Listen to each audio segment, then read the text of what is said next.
Saya masih mengecilkan ini dulu supaya saya tidak terganggu. Oke. Nah, malam ini kita akan meneruskan pembelajaran kita. Kita masuk pada kejadian Keluaran 12 ayat 43 sampai 51 ya. Saya kasih judul itu adalah Witnessing Passover, menyaksikan Paskah. Ya, menyaksikan Paskah. Kenapa kita harus menyaksikan Paskah? Nah, kita akan membahasnya perlahan-lahan ya, satu persatu. Nah, ingat minggu lalu kita udah 2 minggu kita udah berturut-turut membahas Keluaran 12. Dua minggu lalu kita belajar bagian pertama, instruksi Tuhan, cerita tentang Paskah dan roti tidak beragi. Ya, lalu kita melihat 20 ayat pertama semua instruksi Tuhan, merah semua ya. 21 sampai 28 penyampaian instruksi itu oleh Musa dan Harun kepada orang Israel, dan ditutup pada ayat 28 orang Israel melakukan perintah itu. Lalu kita masuk pada minggu kemarin, tindakan Firaun dan orang Israel. Tuhan membunuh seluruh orang Mesir punya anak sulung, dan kemudian Firaun mengusir orang Israel keluar, dan orang Israel keluar dari Mesir, dan kita tahu ada malam berjaga-jaga ya, a vigil night ya. Jadi sepanjang malam Tuhan berjaga-jaga untuk orang Israel ketika dia keluar dari Mesir. Betapa hati Tuhan itu ditaruh di situ, diperhatikan umatnya, dipersiapkan semua bala tentara sorga pada malam itu. Tuhan berjaga-jaga dan orang Israel pun berjaga-jaga demi Tuhan. Jadi selalu kita lihat urutannya, Tuhan duluan, baru orang gitu ya, baru manusia. Jadi selalu Tuhan yang berinisiatif berjaga-jaga dulu, baru manusia meresponinya dengan berjaga-jaga di dalam doa kita. Nah, minggu ini kita akan belajar bagian yang ketiga, instruksi Tuhan, persyaratan tentang Paskah. Jadi ibarat kita minum obat, nah hari ini nih kita belajar tentang apa yang harus diperhatikan nih saat minum obat, apa yang boleh, apa yang nggak boleh gitu ya. Nah, ini adalah persyaratan tentang Paskah itu, kembali diisi oleh instruksi Tuhan. Ada 7 ayat pertama itu merah lagi gitu ya, dan ayat 2 ayat terakhir itu pelaksanaan dan tindakan oleh Tuhan. Jadi kalau kita belajar minum obat, ya ini contohnya ya. Jadi seluruh yang akan kita pelajari hari ini nantinya ayat 43 sampai 49 itu merah semua. Tuhan lagi yang bicara, 50 dan 51 menjadi closingnya. Jadi seperti kita minum obat ya, kita harus perhatikan gitu. Banyak mitos yang kita tahu, terus ada macam-macam yang kita tahu yang belum tentu benar.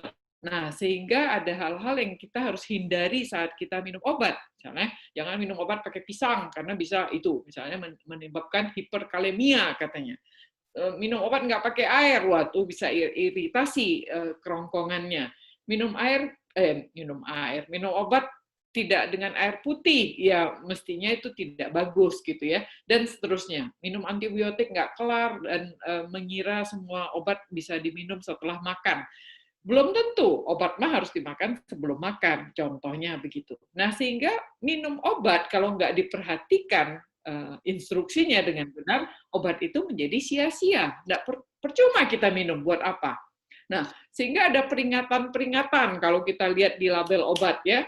Obat keras, baca aturan makannya, kan gitu. Oh, jangan dimakan, ini obat wasir, kan gitu ya.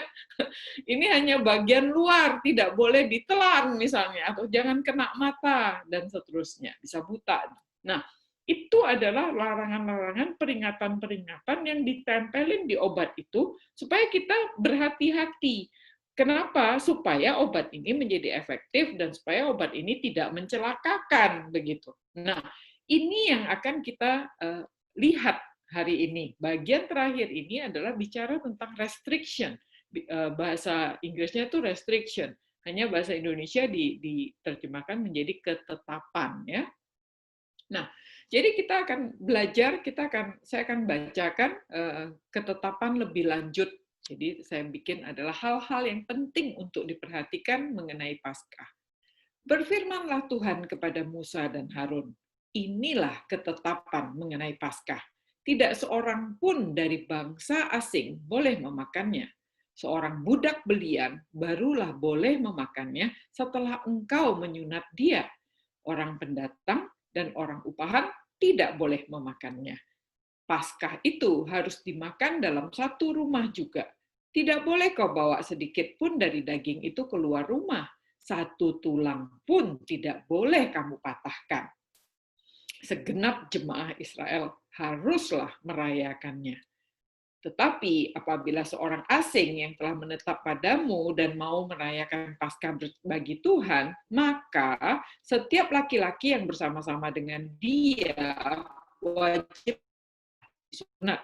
Barulah ia boleh mendekat untuk merayakannya. Ia akan dianggap sebagai orang asli, tetapi tidak seorang pun yang tidak bersunat boleh memakannya. Nah, saya akan membahas yang kuning dulu ya. Ini bicara tentang ketetapan mengenai Paskah dan perayaannya. Ya, jadi kita akan masuk yang pertama dulu nih, ketetapan mengenai Paskah. Jadi yang kita mesti cari tahu nomor satu adalah apa sih arti Paskah? Nah, kita tahu Paskah itu adalah peristiwa istimewa yang paling penting bagi bangsa Israel. Nggak ada peristiwa istimewa lain. Paskah itu adalah momen paling penting di dalam kehidupan sejarah bangsa Israel. Itu adalah identitas Israel sebagai bangsa yang ditebus sama Tuhan dan dimiliki oleh Tuhan. Ya, harus ikut hukum Tuhan. Inilah yang membedakan Israel dari bangsa-bangsa lain pada waktu itu. Ya, Tuhan sendiri yang mentahbiskan mereka gitu ya. Jadi Israel itu adalah one God's nation, satu bangsa yang Tuhan pilih sendiri, Tuhan berdirikan dan menjadi kepunyaan Tuhan. Nah, kita bicara Paskah, lalu kita bicara ketetapan. Ketetapan itu artinya ada restriction, ada batas, ada syarat, ada tata cara. Ya, apa yang boleh, apa yang tidak boleh, itu yang diadakan di dalam sebuah batas. Jadi nggak semua boleh gitu.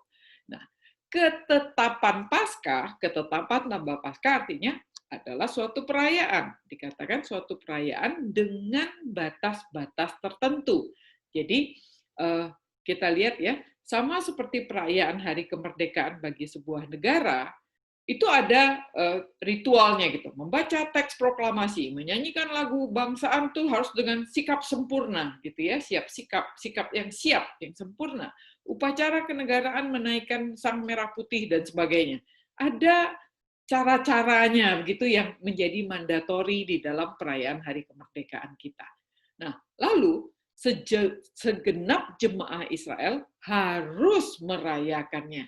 Jadi Paskah itu diperingatinya itu menjadi suatu kewajiban bagi seluruh umat Israel. Lain ya, ini agak berbeda. Misalnya kita sebagai bangsa Indonesia, kita juga berkewajiban merayakannya karena kita adalah bagian dari bangsa Indonesia. Nah, makanya bagi kita yang tidak merayakan kemerdekaan, wah itu mesti dipertanyakan tuh nasionalismenya gini ya.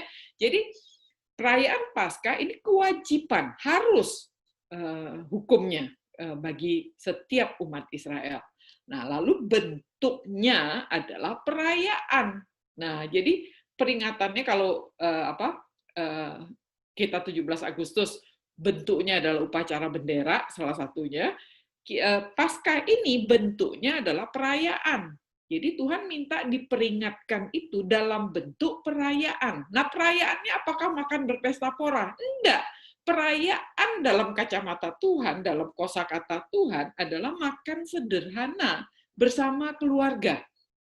Jadi bukan bentuknya pawai angkatan bersenjata Israel gitu ya, perlombaan makan kerupuk, misalnya enggak begitu, lomba pacu karung, kemeriahan, kunjungan makam pahlawan, pesta belanja gitu kan. Saya di dosanya banyak. Kalau mau bikin promotion pasti mencari hari gede gitu. Nah, Independence Day itu menjadi promosi merah putih, promosi diskon 50% dan seterusnya begitu. Promosi kemerdekaan, pesta belanja, diskon promosi, bersenang-senang dan lain sebagainya. Nah, yang Tuhan mau tetapkan di sini adalah ketetapan mengenai Paskah adalah sebuah perayaan. Tetapi perayaan ini bentuknya adalah makan sederhana bersama keluarga. Ya.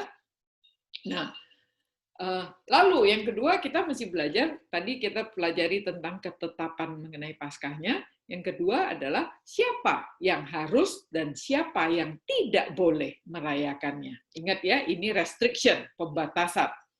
Nah, kita baca lagi. Inilah ketetapan mengenai Paskah. Tidak seorang pun bangsa asing. Jadi dari sini dikatakan bangsa asing. Nah, bangsa asing ini saya tekankan ya, ini adalah foreigners ya. Artinya suatu bangsa asing gitu. Nanti saya jelaskan apa itu bangsa asing. Ingat itu nomor satu, bangsa asing. Nah, tidak seorang pun bangsa asing boleh memakannya. Seorang budak belian, slave, barulah boleh memakannya setelah engkau menyunat dia. Yang ketiga adalah orang pendatang, temporary resident, orang yang cuma tinggal di situ untuk sementara. Dan orang upahan, bahasa Inggrisnya hired workers, orang yang diupah, tidak boleh memakannya. Ya. Lalu Paskah harus dimakan di dalam rumah, ini masih tetap. Lalu segenap jemaah Israel harus merayakannya.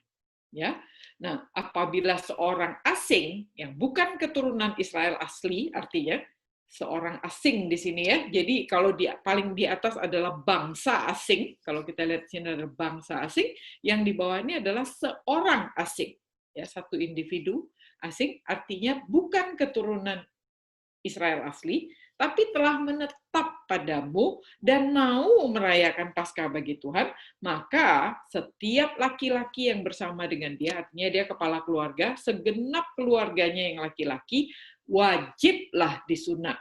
Barulah ia boleh mendekat untuk merayakannya. Ia akan dianggap sebagai orang asli, ya. Jadi dia diadopsi menjadi orang asli. Tetapi tidak seorang pun yang tidak bersunat boleh memakannya. Nah, saya mau tegaskan begini, teman-teman. Ini penekanan terhadap bangsa asing ya. Nah, kalau kita cari-cari di Alkitab nih, kata asing itu banyak dipakai. Abraham di Gerar atau di Mesir juga dikatakan sebagai orang asing. Tetapi kalau kita baca itu adanya di Kejadian 12 sama Kejadian di Gerar berapa ya? 17. Nah, yang terjadi adalah si Abraham di Gerar atau di Mesir itu dikatakan sebagai bangsa asing itu sebenarnya bukan asing, tapi dikatakan dia tinggal sebentar di situ itu. Bukan tinggal lama-lama gitu, tinggal sebentar ya. Nah, jadi asing di sini ini yang mesti kita tanyakan. Dalam bahasa Inggrisnya di sini adalah foreigners. Ya. Jadi yang saya tanyakan tuh begini, Tuhan memakai kata asing, apa artinya? Ini nih aneh gitu. Karena Tuhan, dia kan sang pencipta dan pemilik alam semesta beserta isinya. Bagaimana sesuatu bisa asing bagi Tuhan? Ya, tidak seorang pun dari bangsa asing boleh memakannya. Seolah-olah itu bangsa nggak dikenal sama Tuhan. Yang ciptain siapa? Kan Tuhan. Kan kita berkali-kali bilang Tuhan pemilik hati, Tuhan pencipta kita. Masa itu orang asing sama Tuhan? Kan gitu ya. Nah, jadi kita mesti tanya, asing itu artinya kan tidak dikenal. Ya, apa benar Tuhan tidak mengenal manusia yang Dia ciptakan? Atau, nah ini dia ya, asing di sini ditulis Musa sebagai refleksi dari hati manusia itu sendiri yang memilih untuk tidak dikenal oleh Tuhan. Ya, jadi bangsa asing itu adalah menunjukkan jamak kumpulan orang-orang yang berada pada satu kelompok dengan budaya dan nilai-nilai tertentu, sehingga bangsa asing artinya adalah kumpulan orang yang memilih untuk tidak dikenal oleh Tuhan. Karena logikanya Tuhan pasti kenal dia. Nah, sehingga kalau Musa menulis bangsa asing, artinya orang itu yang menolak untuk tidak dikenali oleh Tuhan. Nah, jadi Tuhan bilang, orang yang menolak, bangsa yang menolak untuk tidak dikenali oleh aku, nggak boleh makan, nggak boleh ikut Paskah. Ya. Nah, lalu kita lihat lagi yang tadi, yang harus dan tidak boleh merayakannya. Ada jenis 5 manusia tadi saya nomorin ya. Nomor 1 adalah bangsa asing. Kita udah baca tadi. Komunal, orang-orang yang memilih tidak dikenal Allah. No, nggak boleh makan. Lalu budak belian. Ini adalah individu yang dibeli untuk menjadi bagian dari keluarga Israel. Kan dibeli kan, menjadi budak, menjadi bagian dari keluarga kita. Zaman dulu tuh bisa jadi istri, bisa dijadikan pegawai begitu ya, tapi menjadi milik. Nah, ini boleh makan asal dia disunat, ya. Budak belian boleh. Orang pendatang, orang-orang yang tinggal sebentar. Jadi ini adalah mungkin dia individu, seorang tamu, dan tamu di zaman itu adalah orang-orang yang dihormati. Orang-orang yang dihormati tetapi bukan bagian dari keluarga, tidak boleh makan. Nah, ini beda ya, kalau kita sama tamu apa juga boleh gitu. Ini enggak, tamu no, nggak boleh. Ya. Nah, yang keempat adalah orang upahan, hired workers. Nah, jadi zaman itu kenapa ada orang-orang upahan? Nah, orang-orang upahan ini biasanya seorang pekerja ahli yang berasal dari bangsa lain, ya, bukan ahlinya di bangsa itu. Ya, jadi ada bangsa yang ahli tembaga, ada bangsa yang ahli mengukir dan seterusnya. Nah, ini kalau ada pekerja ahli yang dipekerjakan dari bangsa lain, jelas tidak boleh ikut Paskah. Ya. Nah, lalu yang kelima adalah jemaah Israel. Kembali ini komunal, rame ya. Orang-orang yang dalam tanda kutip tidak asing. Karena tadi dikatakan bangsa asing, berarti Israel tidak asing. Berarti Israel adalah orang-orang yang memilih dikenal oleh Allah, mengakui Tuhan Yahweh sebagai pemimpin, penebus, dan pemilik diri mereka. Ya, mereka boleh ikut Paskah. Ya. Nah, jadi kalau kita lihat di sini ada budak boleh kok, tamu kok nggak boleh. Jadi ini bukan tentang jumlah orang yang nomor satu ya, komunal mau rame-rame mau sendiri, bukan tentang itu ya, karena boleh aja individu juga boleh, komunal juga boleh gitu kan. Nah, jadi juga bukan tentang kasta, tentang status budak atau tamu pendatang, orang upahan atau pemilik asli. Nggak begitu, buktinya budak boleh, tamu nggak boleh. Jadi nggak ada urusan tentang kasta. Ya. Lalu ini bukan status kekayaan. Ikut Paskah bisa apa tidak, bukan masalah bisa dibeli apa tidak. Kambingnya lebih gede apa enggak, dombanya lebih gemuk apa enggak ada urusan. Ya, tidak mengenai status kekayaan. Tidak bisa seperti itu. Orang-orang yang tidak mampu juga diundang di dalam keluarga-keluarga yang menjadi tetangganya dia. Ya. Nah, bukan juga masalah kepatuhan pada ritual apa tidak. Oh, saya ikut sembelih, saya ikut ini, ikut semua gitu. Tidak menentukan dia boleh makan apa tidak. Ya. Keinginan untuk mengalami pengalaman Paskah ada nilai sejarahnya. Nah, kadang-kadang gitu ya, ada misalnya kita kunjungan ke Israel misalnya, kita sampai bayar untuk bisa masuk ke Bait Allah misalnya, kita sampai bayar untuk duduk perjamuan makan Paskah. Nggak bisa. Ini bukan adanya keinginan terus bisa gitu. Enggak gitu ya. Kalaupun punya keinginan menggebu-gebu, enggak boleh gitu kalau engkau bukan orang Israel gitu. Nah, atau keinginan untuk menikmati makanan itu sendiri. Aduh, pengen makan roti tidak beragi gitu ya. Jadi ini bukan masalah halal tidak halal, enak tidak enak, bukan masalah itu. Ya, doyan banget gitu nggak boleh ikut. Nah, sehingga ini adalah tentang sunat sebenarnya. Ya, ini yang kita mau bahas yang ketiga. Jadi ketetapan mengenai Paskah ini tidak seorang pun foreigners, orang asing, bangsa asing boleh makan, budak belian baru boleh makan setelah disunat. Ya, orang pendatang dan orang upahan tidak boleh makan. Nah, lalu dimakan dalam satu rumah, jemaah Israel harus merayakannya. Nah, di sini ditegaskan ya. Tetapi apabila seorang asing, satu orang yang dia bukan keturunan asli Israel, dia telah menetap dan dia udah beranak pinak di situ dan dia mau merayakan Paskah bagi Tuhan, maka setiap laki-laki yang bersama-sama dengan dia wajib disunat. Baru ia boleh mendekat dan merayakannya. Ia akan dianggap sebagai orang Israel asli. Ya, jadi bukan masalah kembali darahnya beda nih. Selagi rasnya berbeda, tapi dia mau disunat, dia akan dianggap sebagai orang Israel asli. Ya, tetapi tidak seorang pun yang tidak bersunat boleh memakannya. Jadi ini adalah tentang sunat sebenarnya. Nah, sehingga itu yang saya mau tegaskan. Di ayat 49 dikatakan satu hukum saja yang berlaku untuk orang asli dan orang asing. Orang asing di sini adalah bukan keturunan orang Israel asli yang menetap di tengah-tengah kamu. Ya, jadi untuk orang yang memilih untuk menjadi bagian dari umat Allah, hanya ada satu hukum yang berlaku, yaitu hukum Tuhan. Nggak ada kompromi. Ya, kalau dia belum disunat, siapapun dia tidak boleh. Ya, jadi hukum ini berlaku untuk semua orang. Tidak ada double standard, tidak ada pembedaan berdasarkan apapun.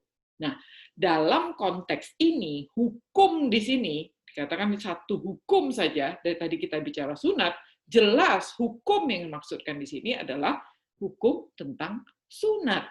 Nah, pertanyaannya adalah, sunat ini apaan sih? Kenapa sampai sedemikian gitu pentingnya sunat itu? Dan hukum sunat itu lebih tinggi loh daripada hukum sabat loh bagi orang Yahudi. Ya, nah jadi ini adalah tentang sunat. Maaf teman-teman, saya harus menjelaskan tentang sunat ini sampai kita betul-betul, harapan saya mengerti ya. Jadi hanya orang yang telah disunat yang boleh makan makanan Paskah. Nah, sunat itu adalah tanda perjanjian kekal. Jadi ini sebuah tanda perjanjian kekal. Kekal itu artinya nggak habis-habis sampai dunia kiamat. Tanda perjanjian kekal yang telah dibuat Allah kepada Abraham. Abraham itu adalah nenek moyang bangsa Israel. Di Kejadian 17 itu peristiwanya. Jadi Tuhan berjanji di situ. Nah, pertanyaannya, mengapa sunat harus dilakukan? Sunat itu menunjukkan iman, percaya orang kepada Tuhan, dan janji Tuhan kepada Abraham. Ya, kan Tuhan ini bikin janji nih sama Abraham. Ya, jadi dan Tuhan bilang, kamu menjadi ikut di dalam perjanjian ini, kamu digenapin janji terhadap Abraham itu. Jadi sunat itu menunjukkan iman. Iya, aku percaya pada Tuhan dan aku percaya pada janjimu kepada Abraham. Nah, untuk membuktikan iman ini, saya tunduk pada ritual sunat itu sebagai tanda perjanjiannya antara Abraham dan Allah itu tadi. Jadi sunat itu adalah seperti satu tanda diterima. Kalau engkau sunat, engkau menjadi masuk di dalam bagian umat Allah. Nah, masuk menjadi umat Allah artinya engkau di bawah perjanjian. Perjanjiannya tentang apa? Mengakui Tuhan jadi Allahku dan menyerahkan keinginanku kepada Tuhan, kan gitu, Tuhan yang pimpin. Dan mengakui aku ini umat Tuhan. Aku ikut.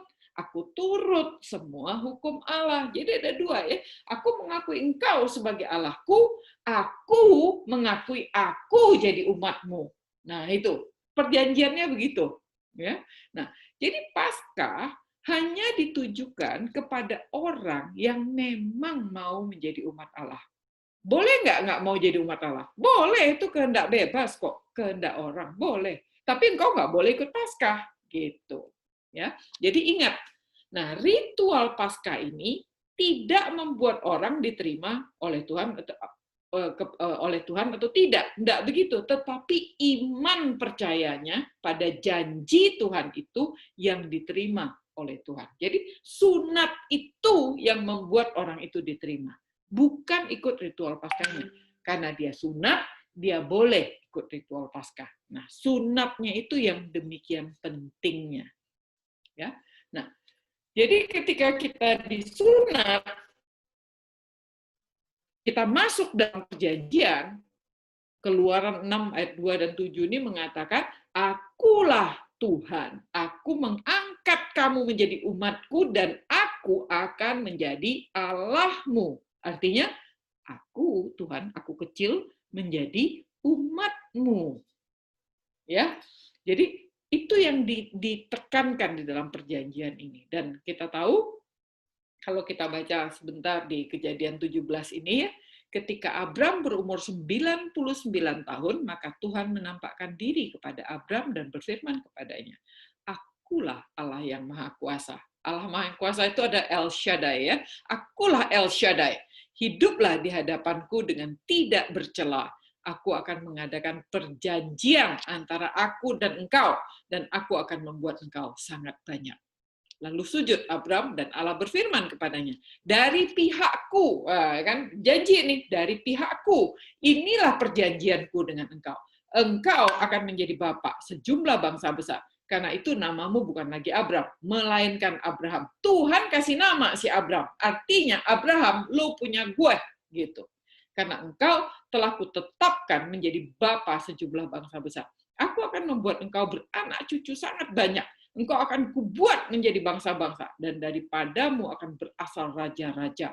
Aku akan mengadakan perjanjian antara aku dan engkau, serta keturunanmu turun-temurun menjadi perjanjian yang kekal. Dan supaya aku menjadi Allahmu dan Allah keturunanmu. Kepadamu dan kepada keturunanmu akan kuberikan negeri ini, yang kau diami sebagai orang asing, yakni seluruh tanah Kanaan akan kuberikan menjadi milikmu untuk selama-lamanya, dan aku akan menjadi Allah mereka. Lagi firman Allah kepada Abraham, dari pihakmu. Nah ya, jadi ini dari pihakku, sekarang dari pihakmu. Kamu harus pegang perjanjianku. Engkau dan keturunanmu turun-temurun. Nah, ini perjanjiannya. Jadi orang berjanji itu, ini ada dari pihak satu, ada pihak dua. Dan Tuhan bilang, aku Allah yang Maha Kuasa. Aku El Shaddai. Aku berjanji. Nah, ini sekali dengan apa? Sumpah pernikahan. Hari ini saya, Angeline, berdiri di hadapan Allah dan jemaatnya mengambil engkau, Yakub, sebagai suamiku satu-satunya, kan begitu? Nah itu dia, dari pihakku. Nanti suami saya juga ngomong begitu, bukan? Nah, ini nih janji Allah sama Abraham itu persis seperti janji pernikahan. Ada dua parti yang berjanji untuk saling setia dan saling tidak bisa lagi sampai maut memisahkan, begitu ya. Nah, dan Tuhan udah bilang perjanjian ini kekal, turun temurun selamanya. Nah, lalu Tuhan menegaskan, ini dia perjanjian. Inilah perjanjianku yang harus kamu pegang. Perhatikan, harusnya ada 5 di situ ya. Yang harus kamu pegang. Perjanjian antara aku dan kamu serta keturunanmu. Yaitu, setiap laki-laki di antara kamu harus disunat. Haruslah dikerat kulit katanmu, dan itulah akan menjadi tanda perjanjian antara aku dan kamu. Jadi sunat itu adalah tanda perjanjian ya, antara perjanjian ini antara Allah dan Abraham.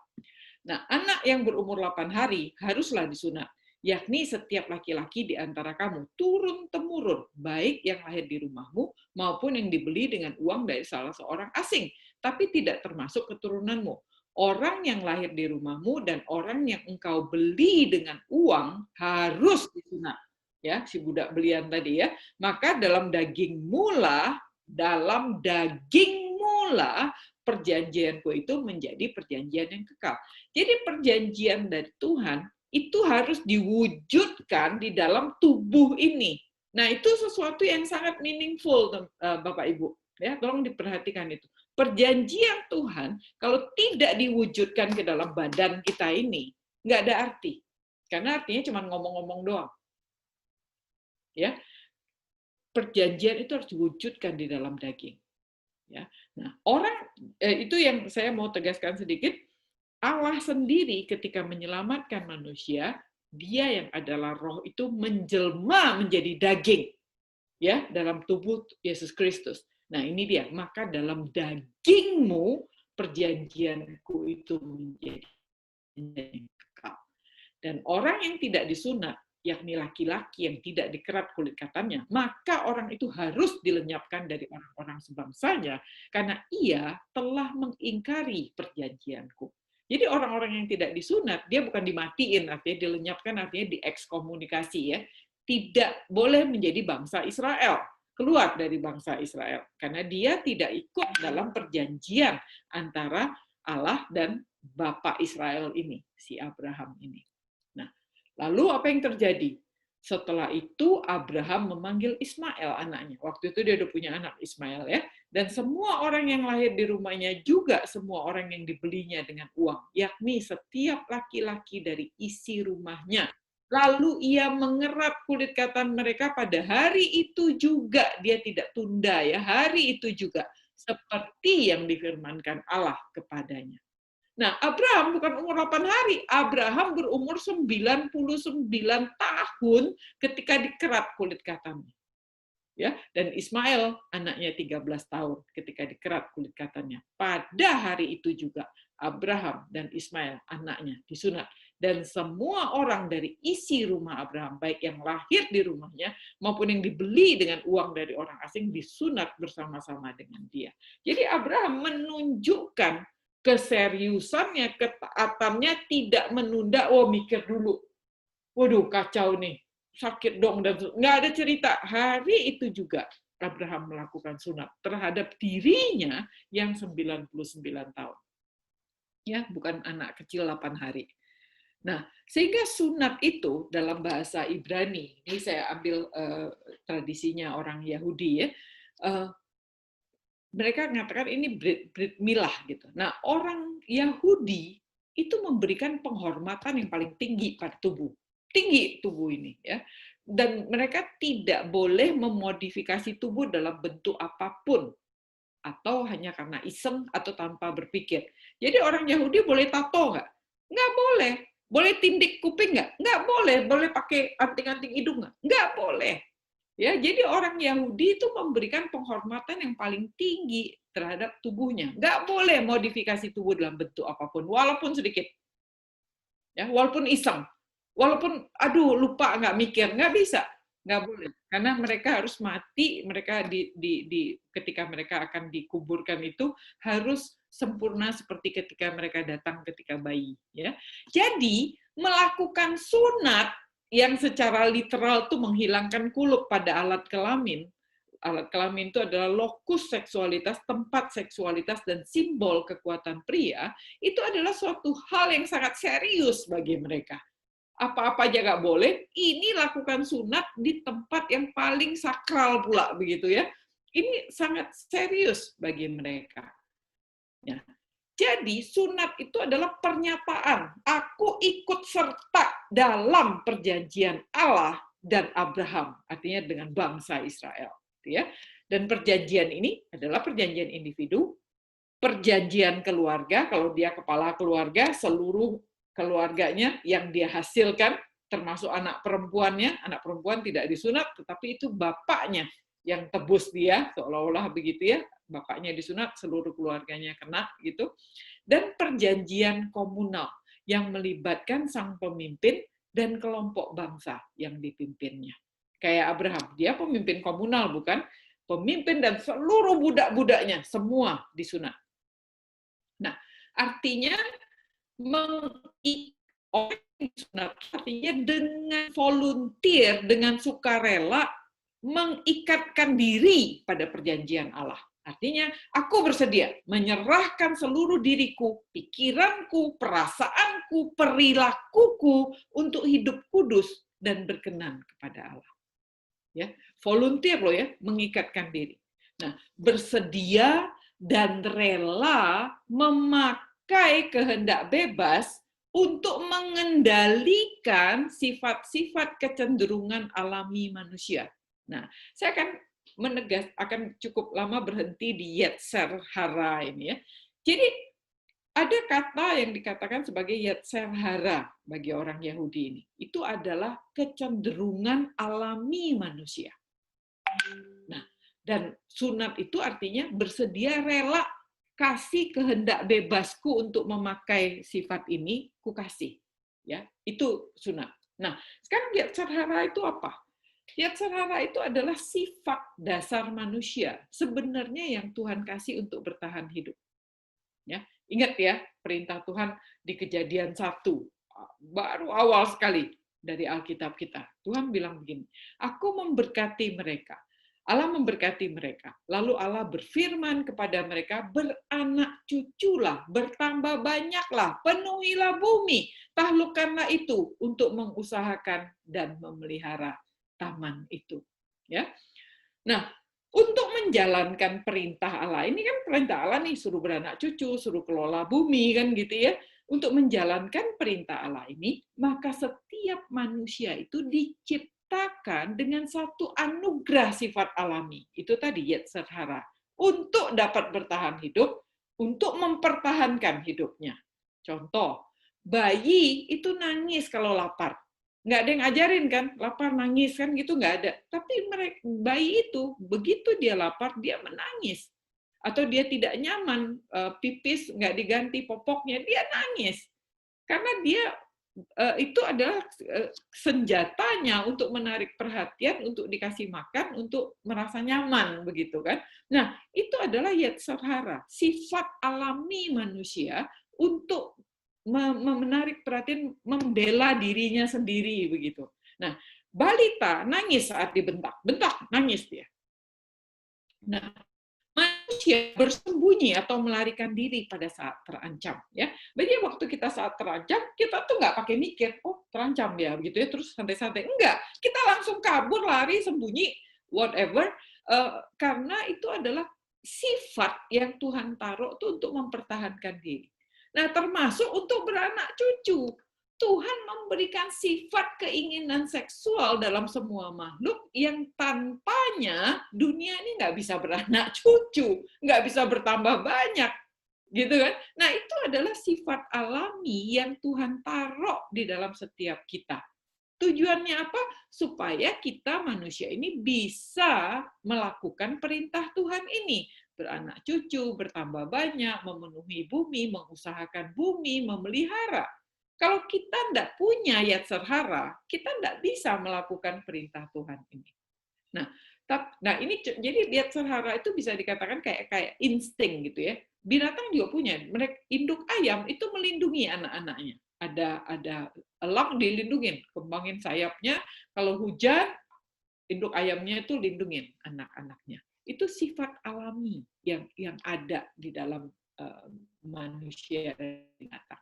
Nah, tetapi Tuhan memberikan manusia istimewa karena kita punya akal budi.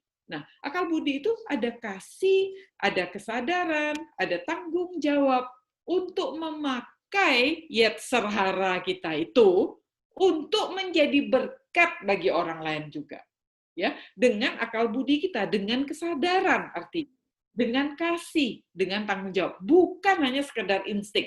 Kalau binatang lindungin anaknya karena dia insting, tapi kalau manusia ada kesadarannya.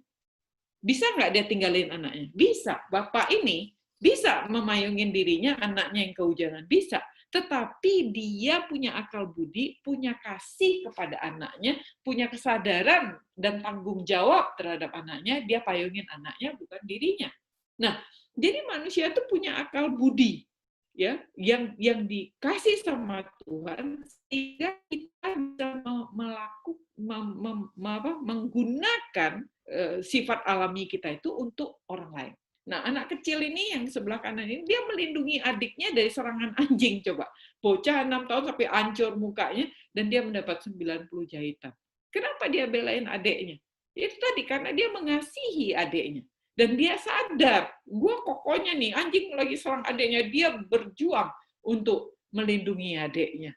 Ya, nah itu adalah keistimewaan yang Tuhan kasih di manusia. Akal budi kita itu untuk menggunakan yetzer hara itu untuk kebaikan, ya, dengan kasih, kesadaran, dan tanggung jawab. Namun itu dia, iblis ini kurang ajar ini mengetahui kemampuan ini. Dia tahu manusia bisa punya akal budi. Nah, dia memutarbalikannya. Ya kan?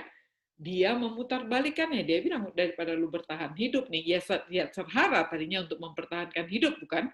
Dipelintir sama iblis, diputar sama dia, dibikin yetzer hara itu untuk kepentingan diri kita sendiri. Ya, dan manusia pertama dan kedua jatuh langsung dalam jebakan iblis. Nggak usah jauh-jauh. Ya, baru Tuhan perintahin di Kejadian 1:28, Kejadian 2, Kejadian 3, manusia jatuh dalam dosa. Ya, mereka menggunakan yetzer hara ini bukan untuk menjalankan perintah Tuhan, si Adam dan Hawa, tetapi mereka ingin berkuasa seperti Allah. Ya, keinginan untuk mempertahankan hidup yang ditaruh Tuhan itu bukannya dipergunakan untuk penuhin bumi, bertambah banyak, bekerja untuk mengelola bumi dan memeliharanya, tetapi keinginan itu dipelintir sama si iblis, dibeli sama si Hawa, dan dijual sama si Adam, dibeli juga sama Adam. Dan mereka ingin berkuasa menjadi Allah. Ya, dan Yetzer hara yang disalahgunakan menjadi dosa yang mematikan. Ya, kalau kita tidak mengatur Yetzer hara kita menyalahgunakan Yetzer hara kita, terjadilah keserakahan, ketamakan. Ya, itu yang terjadi dengan Adam dan Hawa. Mereka menjadi serakah, mereka menjadi tamak, mereka ingin seperti Allah. Mereka menjadi tinggi hati, tidak mau dia jadi manusia, bukan jadi Tuhan.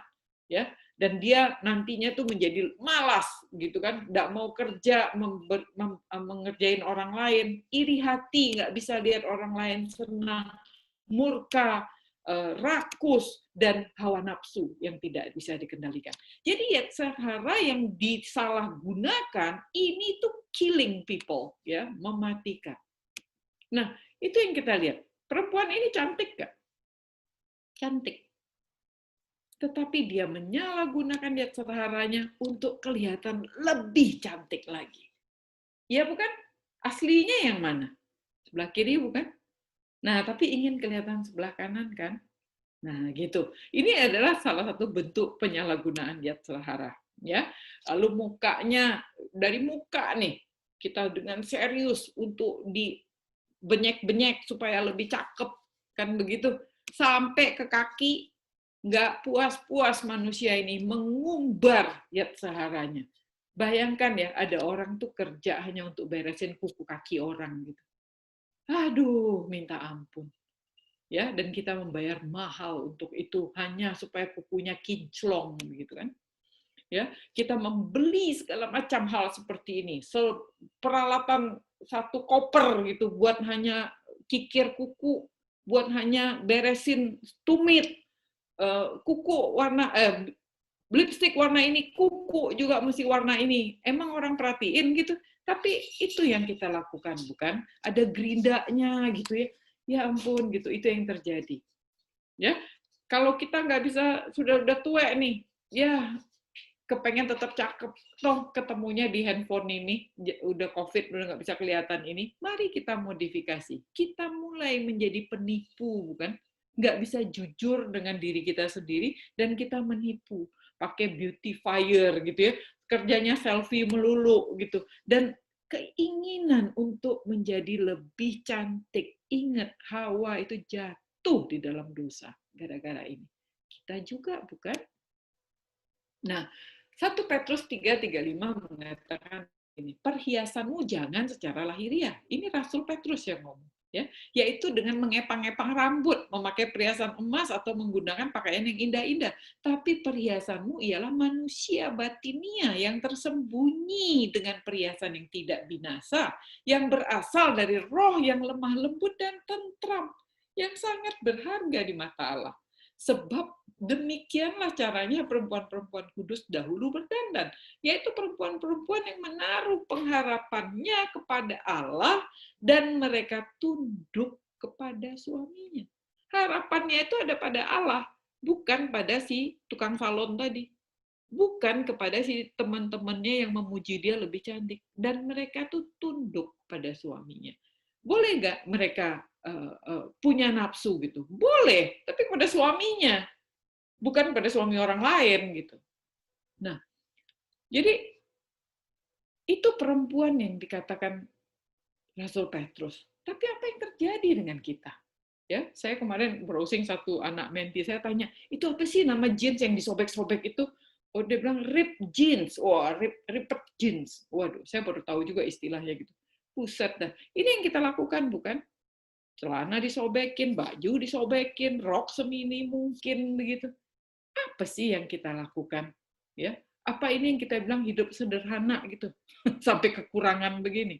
Lalu baju udah sekian banyak gitu. Setiap kali pagi mau pergi berangkat kerja gitu. Sekarang mah Covid mah puji Tuhan gitu ya. Kalau saya mau berangkat kerja kita lihat, aduh gua nggak punya baju nih. Padahal baju udah 5 lemari gitu. Tetap bilang, oh nggak punya baju nih.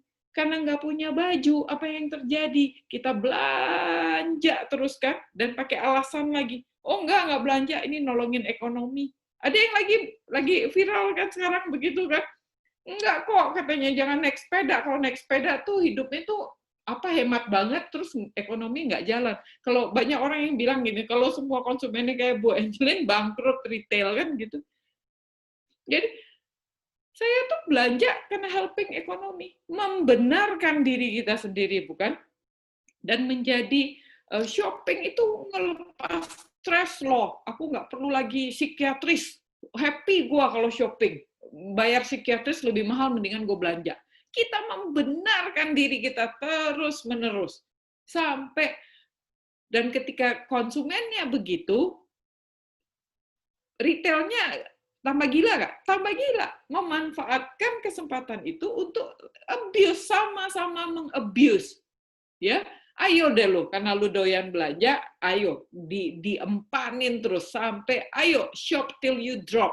Kita bikinin paketnya, kamu boleh menginap di sini, kamu boleh belanja, kita anterin pulang, minggu depan datang lagi, hore begitu. Terus saja yang terjadi seperti ini, bukan? Kalau perempuan begitu, lelaki sama. Lelaki jangan anggap bisa lari dari sini ya. Lelaki juga research mengatakan 84% lelaki itu ready to burn cash-nya anytime. Makanya toko minimarket itu favorit bagi lelaki yang gampang banget beli rokok, yang gampang banget beli minuman, gampang banget beli kondom di minimarket. Perempuan jarang ke minimarket, kurang daripada lelaki karena minimarket lebih mahal daripada supermarket. Nah, tetapi lelaki anytime datang ke minimarket, bukan? Nah, lelaki menjadi metroseksual. Jadi pensil alis juga lelaki pakai sekarang. Masuk ke gym lebih banyak lelaki dari perempuan. Melakukan keto diet dan seterusnya dan seterusnya. Lelaki juga menjadi seperti ini, bukan? Nah, lalu working parents, karena gaya hidup seperti itu, mau nggak mau, laki bini dua-dua kerja supaya bisa meng-afford gaya hidup seperti itu. Ingat ya, yatsar yang disalahgunakan itu terus menggunung. Terus ini yang terjadi, bukan? Ketika ibunya doyan repot bawa anak, hire babysitter, hire pembantu, jumlah babysitternya lebih banyak daripada jumlah anaknya. Anaknya ngamuk, anaknya nggak peduli, pokoknya tetap aja harus melakukan belanjanya gitu ya. Waktu saya di salah satu retail company, saya pegang mainan anak. Nah, penjualan mainan anak itu jauh di bawah baju anak. Kenapa orang ibu-ibu lebih banyak beli baju anak? Karena baju anak bisa digayain, bisa dibanggain. Ya, kalau anak digendong bajunya cakep, wah maminya ikut bangga, kan begitu. Tapi kalau mainan siapa yang lihat? Jadi mainan cuma di rumah doang. Nah, jadi ibu-ibu berusaha banyak uangnya itu di-spend untuk anaknya karena anaknya menjadi ininya mukanya sebenarnya yang dipuji maknya, maknya bangga. Ya, jadi kalau anaknya pakai baju pink, ice creamnya harus strawberry, ya, supaya matching. Yang kedua, selain matching, kalau beleleran, bajunya nggak kotor, sama-sama pink, jadi mamanya tetap cakep. Jadi anaknya mau coklat nggak bisa, pokoknya strawberry karena bajunya pink, ya, supaya cakep di foto dan seterusnya. Anak menjadi objek bagi perempuan. Ya, dan kita lihat di sini perangai perempuan kita. Yang kalau kita lihat pada bagian bawah, otaknya bilang nih, wah kesehatan nomor 1, family nomor 1. Tapi lihat, berapa yang masak buat keluarga? 2%. Kerjanya apa? Pergi ke mall, 71%. Nonton TV, itu kerja emak-emak kita bukan sekarang. Ini today's mom modelnya seperti ini. Padahal ini riset tahun 2010, 10 tahun yang lalu loh. Sekarang kalau di riset lebih ngeri lagi kali. 100% kali ke mall. Mengerikan. Nah, begitu ke mall melulu tiap hari, bapaknya juga seperti itu. Anak-anak sekarang kalau dapat ulangan jelek di sekolah, dulu dimarahin. Sekarang yang dimarahin siapa? Gurunya, bukan? Kenapa gurunya dimarahin? Bukan anaknya. Anaknya malah dibela. Karena bapak emaknya merasa bersalah. Dua-duanya kerja, nggak pernah perhatian sama anaknya. Ketika anaknya dapat jelek, oh nggak mau tahu, mari cari kambing hitam. Guru yang salah.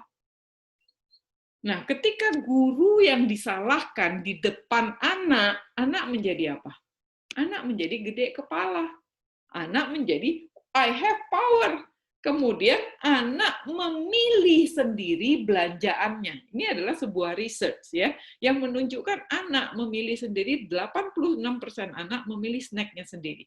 82% anak memilih ice creamnya sendiri, 79 beli biskuitnya sendiri, susunya sendiri, stationery-nya sendiri. Anak-anak punya otoritas membeli. Pinteran mana sebenarnya? Anak apa orang tua? Mestinya orang tua. Tapi kenapa kita biarin anak kita beli snacknya sendiri? Tahu nggak di dalam snack itu ada MSG? Ada hal. Tahu sih. Terus kenapa dibiarin? Ya daripada berantem di supermarket malu, biarin aja. Orang tua macam apa itu? Ya. Lalu kita lihat ini yang paling mengerikan. 85% anak itu mensuggest mall mana yang mesti dipergi pada waktu weekend. Mall aja anaknya yang putusin. Ya, mau makan di restoran mana? Anak yang putusin. Family vacation, 87% itu anak yang ngomongin kepada orang tuanya. Nah, cilakanya, begitu pulang dari vacation, 89% anak itu cerita sama temennya. Jadi kalau dia habis back to school nih, sama-sama balik ke sekolah gitu kan, yang mereka omongin nomor satu tuh 89% anak-anak tuh bicara dia liburan kemana. Nah, bayangkan kalau orang tua yang modal kayak begitu, anaknya di rumah seperti apa, dia akan cerita sama temannya, wah gue liburan dari Bangkok. Kan begitu. Terus temannya akan bilang apa? Gue dari Purwokerto gitu. Enggak bisa, itu akan sesuatu yang memalukan. Nah, anak itu akan merengek sama orang tuanya dan bilang, enggak, gue juga mau, jangan Bangkok, gue mau Hong Kong, lebih hebat lagi. Jangan Hong Kong, kalau perlu Amerika, kan begitu. Dan orang tuanya akan bilang, aduh gimana ya, kalau nggak dipenuhin, ntar anaknya minder. Dan itu yang terjadi, bukan? Jadi orang tua itu menurunkan kepada anaknya, anaknya menjadi juga consumerism seperti ini. Itu yang saya selalu katakan, mental budak melahirkan budak tanpa kita sadar. Itu yang terjadi. Kita terjebak di dalam hal ini. Ya, nah lihat seperti ini. Ketika engkau menggunakan high heel, terus anak bilang, kok mami pakai high heel? Gue juga dong. Oh iya lucu, anak kecil pakai high heel, cute. Itu yang kita lakukan, bukan? Tahu nggak betapa bahayanya? Kalau dia itu anak keserimpet bagaimana? Sampai kakinya patah, dia akan cacat seumur hidupnya. Karena mereka tidak siap untuk itu. Terus kita paksain. Dan kita bilang lucu, bukan? Cute. Jadi orang tua budak menghasilkan budak. Nah, begitu anak itu gede, tadi anak kecil, begitu dia remaja, ini yang terjadi. Everything is about me. Nggak peduli sama orang lain, bodoh amat, pokoknya gue. Dan mereka melakukan apapun dengan alasan apapun supaya tampil ke depan bagus. Teman-teman gunain ini, masa aku enggak, nanti orang tua mikir oh iya nanti minderan anak gue, dikasih juga dan seterusnya. Ini is it all about me? Ya, sampai saya lihat gitu ya di OTW gitu ada satu martabak namanya Karusel 200.000 gitu yang isinya masya Allah gitu kan, buset. Terus minuman yang modelnya kayak begitu gitu kan. Saya bilang ya, begitu kita makan makanan seperti ini, lidah kita rusak langsung. Dan kita nggak bisa lagi mencicipi roti tanpa ragi gitu. Hah? Jauh amat gitu kan. Ayah gitu. Nah, sadar nggak sadar lidahmu itu sudah penuh dengan segala macam yang dijejelin orang. Apalagi sekarang ya COVID nih, GoFood tiap hari gitu kan. Apa yang kita lakukan terhadap diri kita ini? Sampai di mana kita ini? Ya.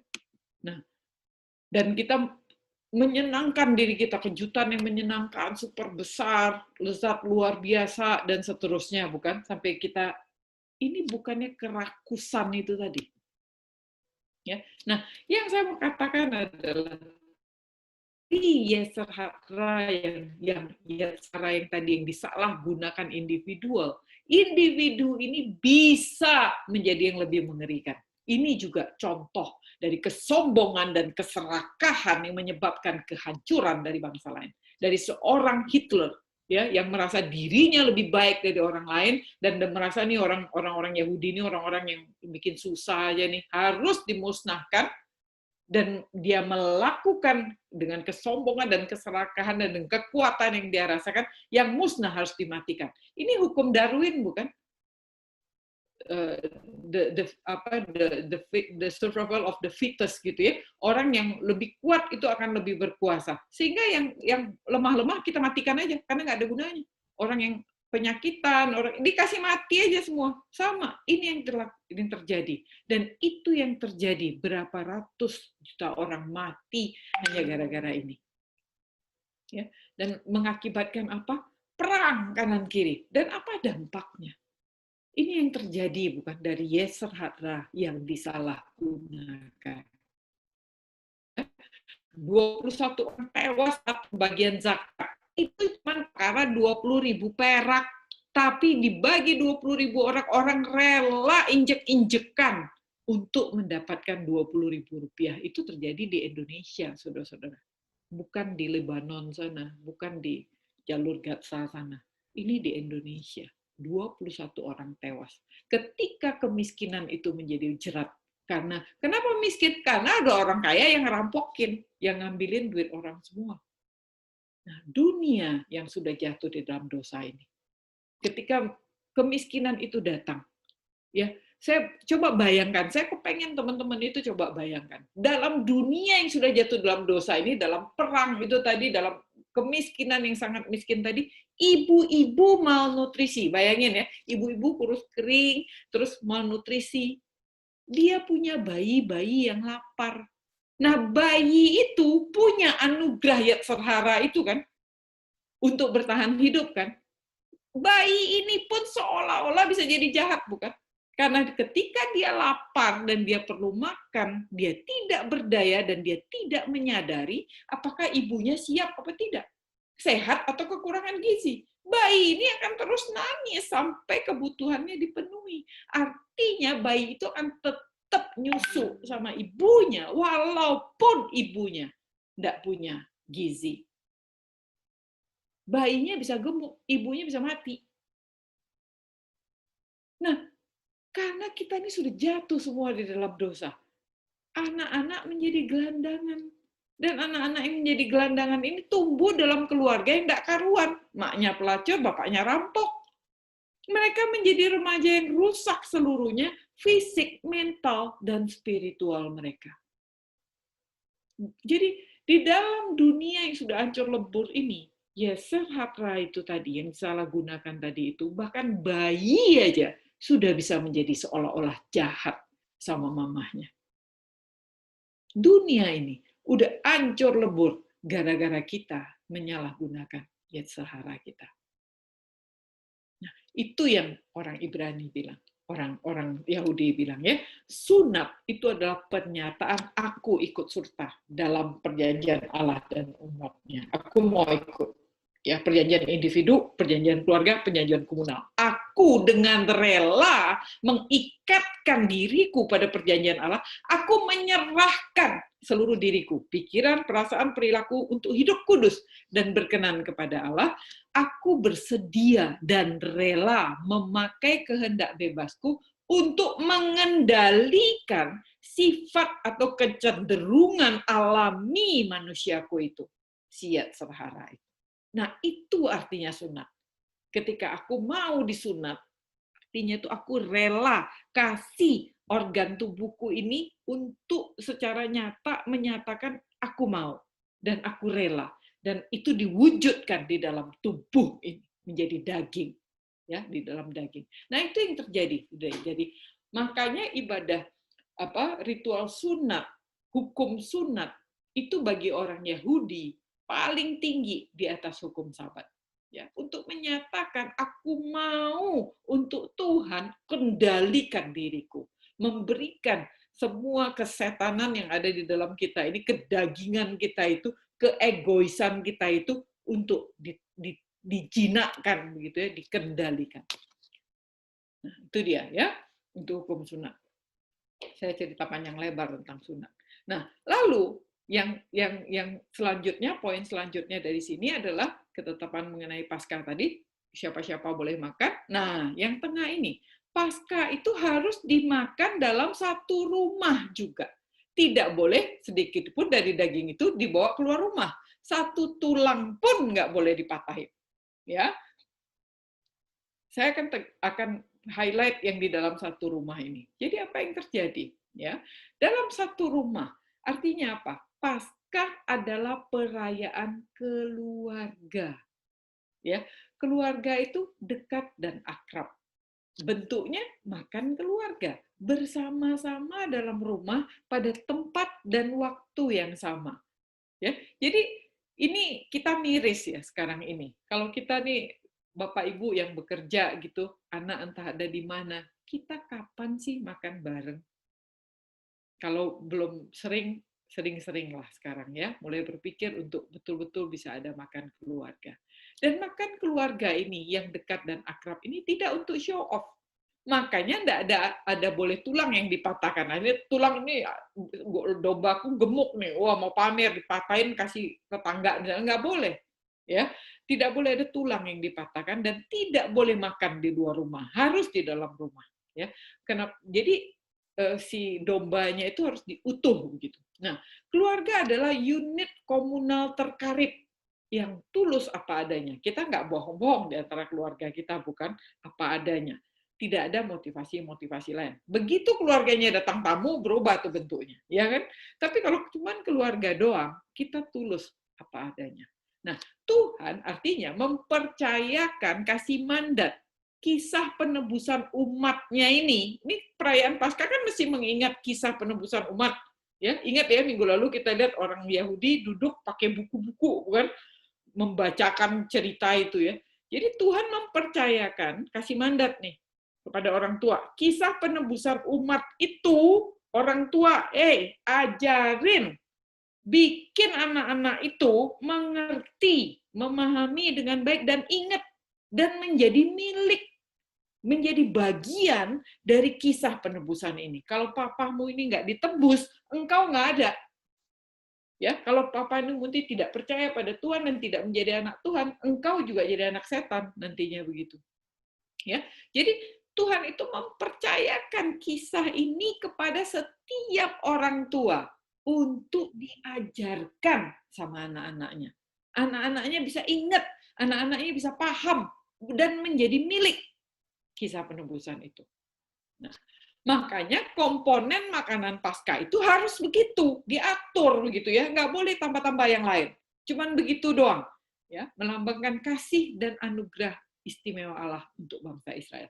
Daging domba Paskah, penebusan Allah yang membayar dosa Israel, bukan yang meluputkan kematian anak sulung Israel. Roti nggak beragi, ini adalah respon dari penebusan. Kita nggak berlambat-lambat, kita ambil rotinya sampai nggak pakai ragi, tidak menunda untuk menjalankan hidup yang kudus. Ingat, roti itu kan diambil dari roti yang lama, dicemplungin sama roti baru bisa beragi gitu kan. Makanya roti lama dibuang, artinya nggak boleh lagi. Artinya hidupnya kudus dan suci karena seluruhnya baru. Dan yang ketiga adalah sayur pahit. Hidup itu pahit, mengingat kesengsaraan di Mesir, dan percaya pada pimpinan Tuhan bahwa kepahitan masa depan itu juga sudah akan dilalui. Nah, kan begitu. Nah, sehingga komponen makanan Paskah yang sederhana ini menjadi keharusan harus begitu gitu. Nggak bisa enggak. Jadi boleh nambah wine nggak? Boleh nambah kue tart nggak? Nggak boleh. Itu doang. Gitu, ya. Nah, dan tidak bersifat drama di depan orang lain atau hanya sekedar tradisi, benar-benar menjadi sejarah keluarga yang menggetarkan, kan begitu. Kalau orang tuanya nggak bisa, kalau orang tuanya itu drama di depan anak-anaknya, anak-anaknya juga akan drama di depan cucu-cucunya. Nah, ini yang celaka begitu. Itu yang selalu diingatkan, mari kita bertobat karena ini Tuhan udah tebus kita loh. Kita ini bukan milik kita sendiri, tapi kita keluarga Allah, gitu kan. Nah, jadi ini yang harus dirayakan oleh orang Israel, ya, oleh orang Yahudi, bahwa mereka makan domba yang utuh supaya tahu kelihatan dombanya. Ini penebusan, ini korban untuk gantiin kita. Makanya nggak boleh dipatahin, nggak boleh direbus gitu, nggak boleh, hanya boleh dibakar. Sehingga masih kelihatan utuh, masih kelihatan itu korban. Lalu dimakan pada waktu itu dan dimakan dalam keadaan siap, ya, bersiap-siap, tidak bahkan dengan buru-buru dan dalam keadaan siap berangkat, bukan berleha-leha, ya, bukan menunda-nunda. Nah, sehingga pada ayat 50 dikatakan seluruh orang Israel berbuat demikian seperti yang diperintahkan Tuhan kepada Musa dan Harun, demikianlah diperbuat mereka. Ini yang selalu saya katakan gaya penulisan puisi, bukan? Seluruh orang Israel berbuat demikian seperti yang diperintahkan Tuhan kepada Musa dan Harun, demikianlah diperbuat mereka. Kalau Tuhan berpuisi, cara orang berpuisi artinya sesuatu yang sangat serius dan sesuatu yang indah, ya. Dan tepat pada hari itu juga Tuhan membawa orang Israel keluar dari tanah Mesir menurut pasukan mereka. Jadi teman-teman, bacanya itu mesti karena ini menjadi ini, gitu ya. Seluruh orang Israel berbuat demikian seperti yang diperintahkan Tuhan kepada Musa dan Harun. Demikianlah diperbuat mereka, maka tepat pada hari itu juga, nah, kan gitu ya. Tuhan membawa orang Israel keluar dari tanah Mesir menurut pasukan mereka. Jadi sebagai akibat dari ketaatan mereka pada hari itu juga Tuhan membawa mereka keluar dari Mesir. Tuhan tidak pernah menunda membawa orang keluar dari dosa. Kalau engkau mau keluar dari dosamu, Tuhan nggak tunda, langsung dibawa keluar. Ya, jadi obedience, ketaatan itu membawa berkat. Ya. Nah, kedua ayat ini menjadi pasal 12. Jadi ayat pasal 12 itu ditutup dengan ayat ini. Sangat indah. Seluruh orang Israel berbuat seperti yang Tuhan perintahkan. Artinya mereka, ya Tuhan, Engkau Allahku, aku umatmu. Dan Tuhan hari itu juga keluarin mereka dari Mesir. Ya. Jadi saat kita mengasihi Tuhan, ketaatan itu tidak lagi menjadi beban, tetapi ketaatan itu menjadi kesukaan.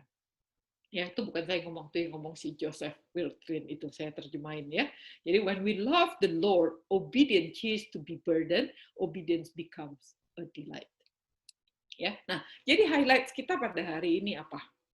Nomor satu adalah seperti bangsa kita ya, merdeka Indonesia, satu tanah air, satu bangsa, satu bahasa. Yang nomor satu kita pelajari tadi adalah satu peringatan, peringatan Paskah. Kenapa peringatan Paskah itu paling penting? Karena peringatan Paskah itu menceritakan tentang penebusan Tuhan terhadap sebuah bangsa, ya, dan diambil sama Tuhan menjadi milik Tuhan.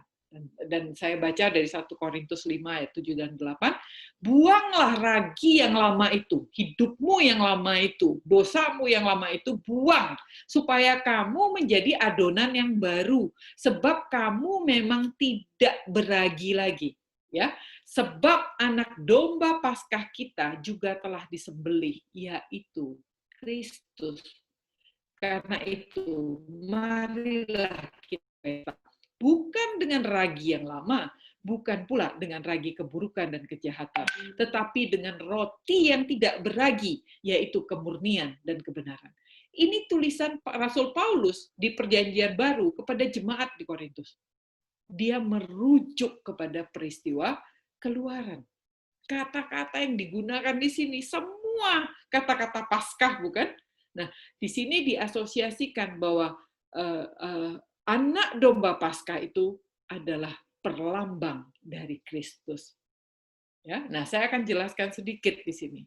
Kalau kita membandingkan domba Paskah dan Tuhan Yesus, Ini banyak kemiripan. Nomor satu adalah domba Paskah itu 1 tahun tidak bercela, bukan? Tuhan Yesus tanpa dosa.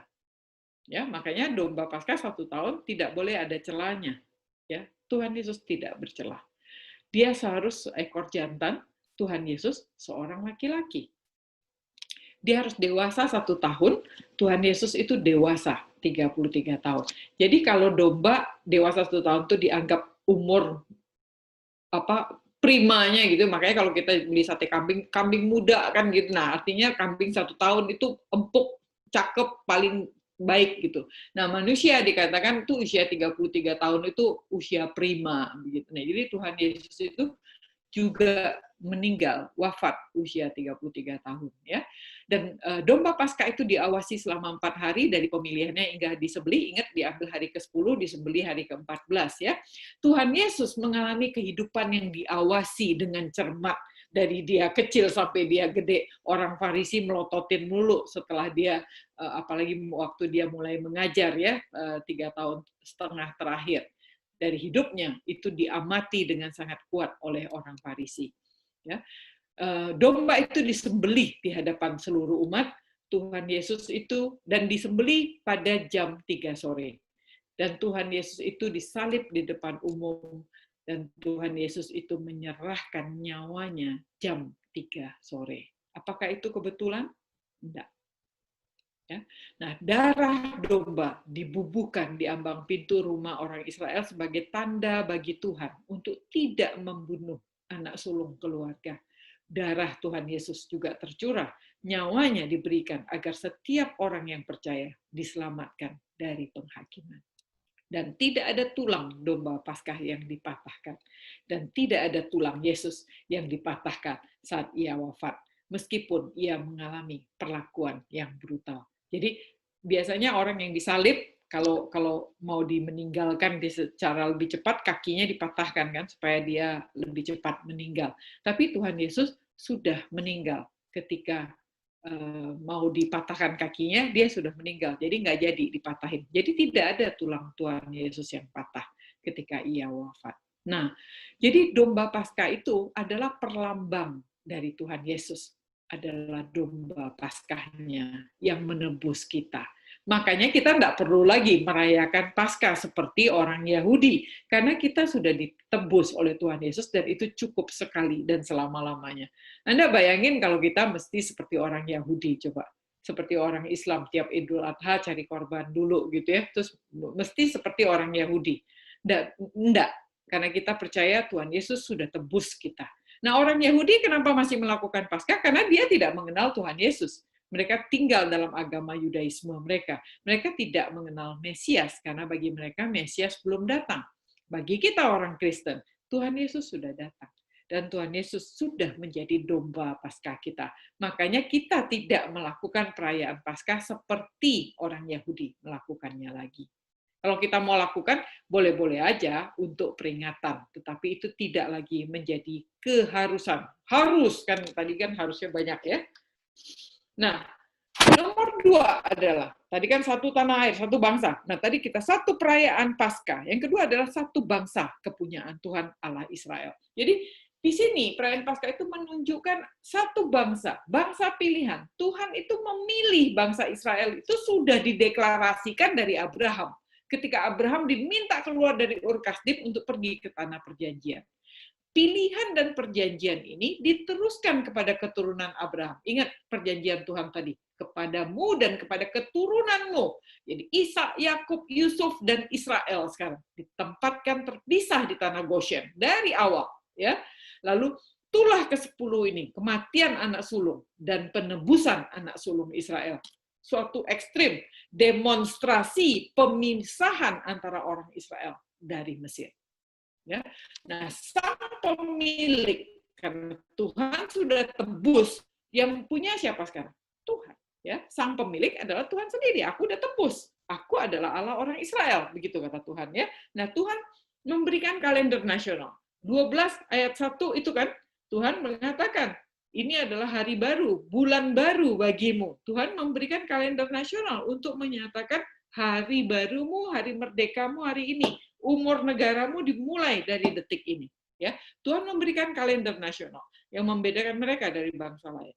Melalui utusannya Musa dan Harun, Tuhan sendiri yang memberi perintah detail, langkah demi langkah, manual. Harun sama Musa cuma toanya doang. Tuhan kasih perintah detail. Harus begini, harus begini, harus begini, harus begini. Tuhan memberikan instruksi untuk 2 peringatan yang harus mereka lestarikan selamanya turun-menurun. Paskah dan pekan roti tidak beragi. Ya, kita udah bahas ini juga. Ini adalah suatu upacara. Jadi, kenapa harus Paskah? Setelah Paskah roti tidak beragi, ya, seminggu. Lalu dikasih tahu kan, makannya gini, gini, gini, gini. Potong ini dulu terus dan seterusnya. Ada ritualnya. Nah, ini adalah seperti suatu acara pelantikan bagi orang Israel yang telah ditebus untuk menjadi umat kepunyaan Allah. Nah, saya bayangkan ini seperti Ratu Inggris menobatkan kesatrianya, begitu, ditahbiskan, begitu kan. Jadi ada tata caranya, ada ritualnya, harus prosesinya begini, begitu, dan seterusnya. Karena ini serius, ini bisa sebuah bangsa yang menjadi milik Tuhan sendiri. Ya, itu yang kedua. Yang ketiga adalah satu keluarga. Saya mengutip dari Yosua yang mengatakan, jika kamu anggap tidak baik untuk beribadah kepada Tuhan, kalau kamu nih kepala keluarga yang mendengarkan malam ini, jika kamu anggap tidak baik untuk beribadah kepada Tuhan, pilih pada hari ini kepada siapa kamu mau beribadah. Kamu mau beribadah kepada Allah yang kepadanya nenek moyangmu beribadah di seberang sungai Efrat, atau Allah orang Amori yang negaranya kamu diami ini. Tetapi aku, kata Yosua, dan seisi rumahku, aku akan beribadah kepada Tuhan, kepada Yahweh. Saya juga akan menantang malam ini. Jika kamu, para pemimpin keluarga malam ini yang mendengarkan, anggap tidak baik untuk beribadah kepada Tuhan, pilih hari ini, kamu mau beribadah kepada siapa? Kepada pekerjaanmu, kepada kekayaanmu, kepada kenyamananmu, kepada pemikiranmu yang pintar itu, kepada gelarmu yang bertubi-tubi itu, kepada security-mu, whatever. Tetapi aku menyatakan aku dan seisi rumahku akan beribadah kepada Tuhan. Tuhan menitipkan anak-anak itu kepada kita, kepada kepala para keluarga, ya. Ya, itu penting sekali diperhatikan. Ya. Dan yang keempat adalah Tuhan menyatakan ada satu hukum, sunat, tanda perjanjian umat Tuhan. Nggak ada hukum lain. Kalau engkau mau menjadi umat Tuhan, engkau harus melakukan hukum sunat. Nah, dalam kasus kita di perjanjian baru adalah sunat hatimu. Artinya sama-sama menyerahkan yetzer hara kita untuk dikendalikan oleh Tuhan.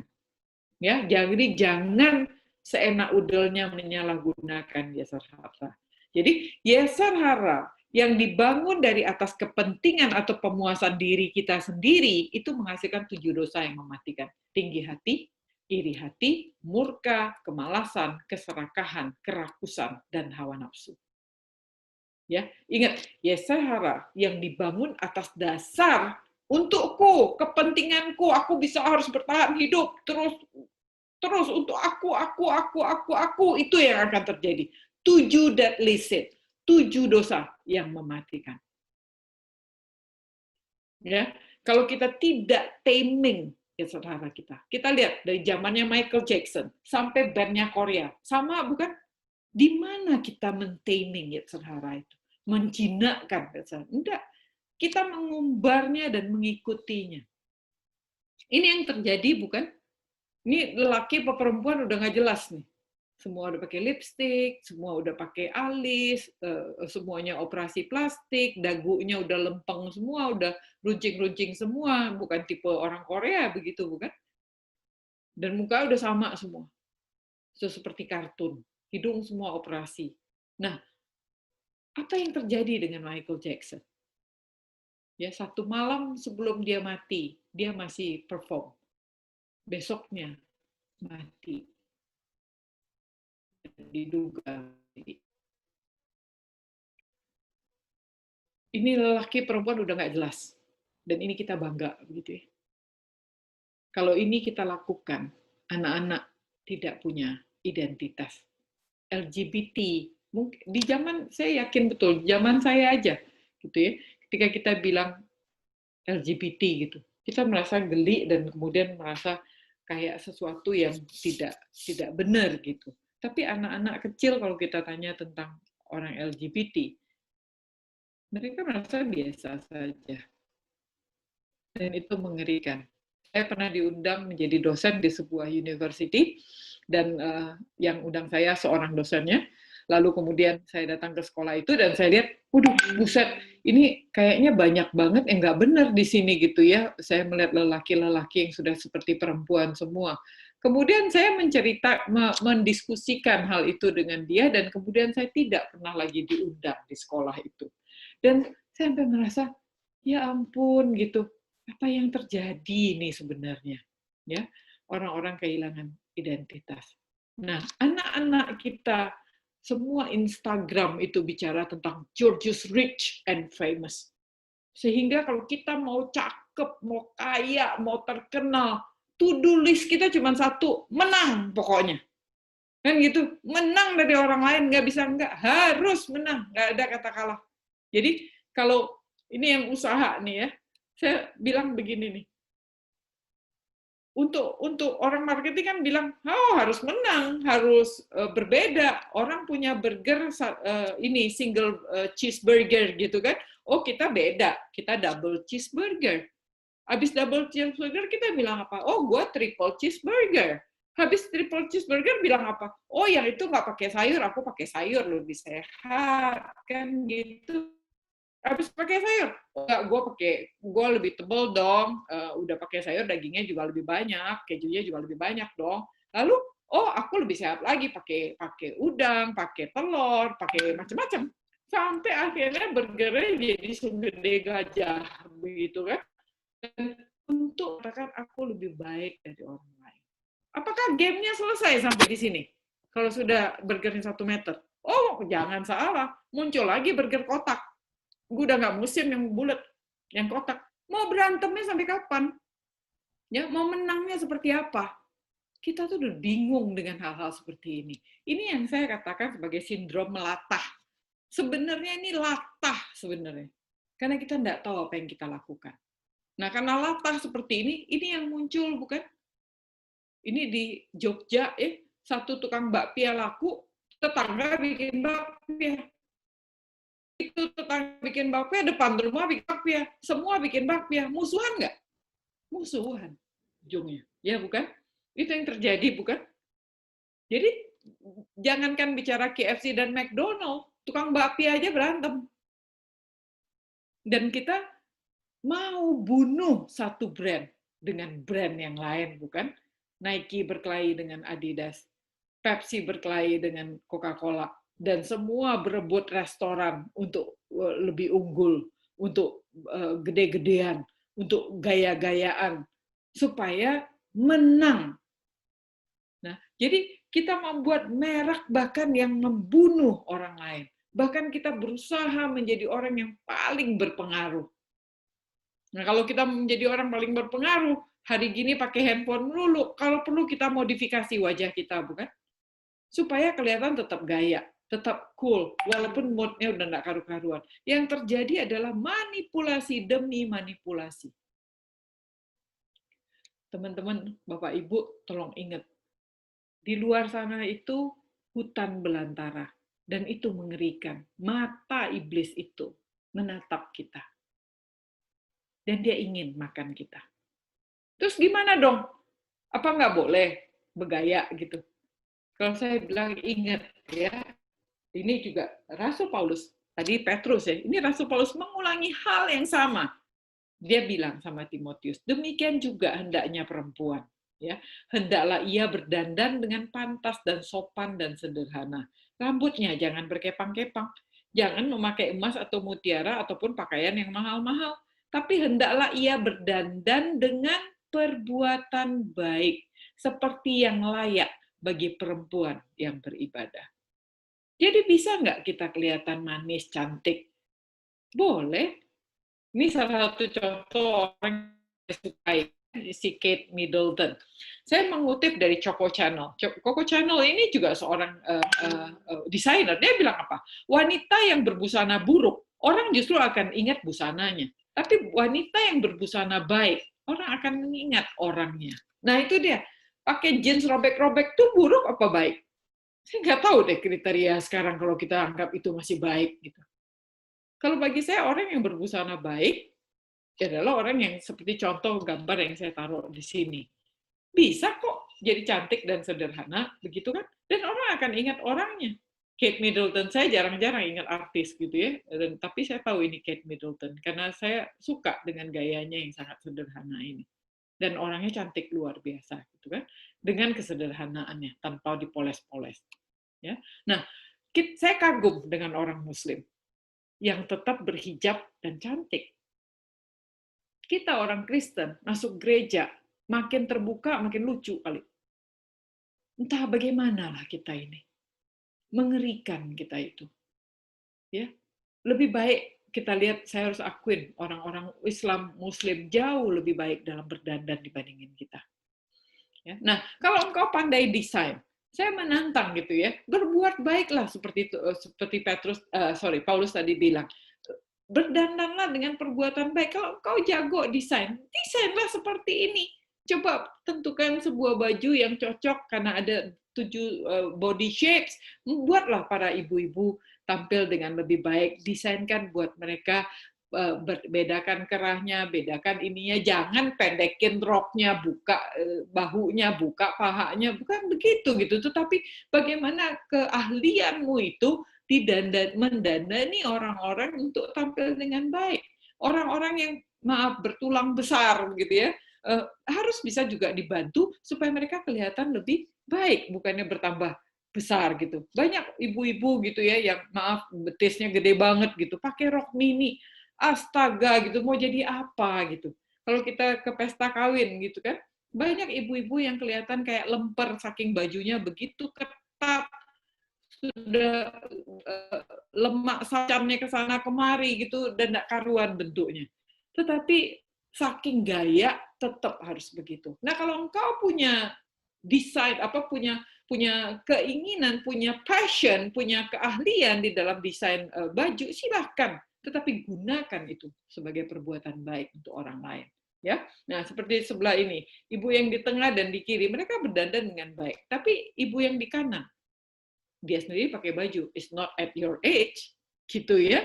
Jadi kita bisa nggak tampil bagus dan bisa. Ada hal-hal yang harus diperhatikan. Nah, anak jangan di-abuse, tapi anak itu biarkan dia bisa bermain dengan dirinya. Biarkan dia menjadi dirinya, apa yang dia suka. Ya, dan kita jangan ngojok-ngojokin anak kita untuk menjadi mimpi yang kita inginkan. Mau jadi bintang film. Nah, ini suatu keluarga yang saya sukai, keluarganya Kate Middleton, yang sebelah kanan ini keluarganya satu keluarga di Amerika namanya Sound Like Rains ya. Mereka memilih untuk bergaya hidup seperti itu, seperti gayanya orang Amish, padahal mereka bukan orang Amish, tapi dia memilih gaya hidup seperti itu dan di masa ini. Jadi kalau teman-teman mau tahu, ini namanya Sound Like Rains, boleh dicari. Dia mendedikasikan keluarganya ini untuk menyanyi buat Tuhan. Nah, jadi yang kita peringati adalah satu peringatan Paskah, satu bangsa, satu keluarga, satu hukum. Ya, tadi kita bilang satu peringatan perayaan Paskah. Ingat ya, korban domba, penebusan anak sulung, tulah ke-10, pembunuhan Mesir, penghancuran semua Allah Mesir, pembebasan bangsa Israel dari perbudakan. Satu bangsa, Israel, umat tebusan, menjadi milik Allah. Satu keluarga, ini adalah unit terkecil yang bertanggung jawab untuk memiliki dan menjadi bagian dari kisah Paskah ini. Ya, dan satu hukum sunat, perjanjian antara Allah Maha Kuasa El Shaddai dengan Abraham. Namanya El Shaddai, namaku Angeline, begitu kan? Untuk berjanji itu Tuhan pakai nama pribadinya untuk berjanji kepada Abraham. Jadi ini adalah pengukuhan yang kita pelajari pada hari ini. Satu peringatan, satu bangsa, satu keluarga, satu hukum. Nah, jadi saya menyimpulkannya di sini, Bapak Ibu. Yetzer hara yang dibangun di atas dasar kepentingan dan pemuasan diri itu menjadi 7 dosa yang mematikan. Apa daya kita? Ya, Tuhan perintahin kita buat apa? Tuhan perintahin kita untuk mengasihi Tuhan dan mengasihi sesama, bukan?